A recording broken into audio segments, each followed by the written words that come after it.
ভাবে রান্না করতেছে, আমার কিন্তু এটা শিখাই হলো। আমি আবার আরেক রকম করে মুড়িঘণ্ট করি। আসলে হয় না, মার কাছে আসলে এক এক সময় এক একটা রান্না আসলে শিখা হয়ে যায়, তাই না? তো আর এই যে লবণ দিয়ে দিল, এখন এটা সুন্দরভাবে আরেকটু কষায় এখানে পানি দেবে। এইটায় চাইলে একটু নারকেল দিতে পারতো, পরে নারকেল দেখে যায় সেমনটা শ্বাস মনে হয় হয়নি, ও আমরা এমনি খেয়ে ফেলছি।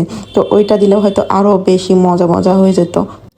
আমার এবার একদমই রান্নাঘরে মন নাই, একদমই রান্না করে কিছু খাওয়াচ্ছে না মাকে বাবাকে। কারণ আমার একদমটাই শরীরটা এবার একদম প্রতিদিনই খারাপ গেল বলতে গেলে। এই সমস্যা ওই সমস্যা আমার লেগেই আছে। তো ডালটা এটা করার জন্য বাগার দেওয়ার জন্য এই যে পেঁয়াজ একটু জিরা এগুলো ভেজে নিল সুন্দর করে, এখন এটা বাগার দেওয়াও হয়ে গেল। আসলে এইটা হচ্ছে সুযোগ, মায়ের বাসায় আসো, মা রান্না করবে আর খাও, কি এত চিন্তা ভাবনা করা।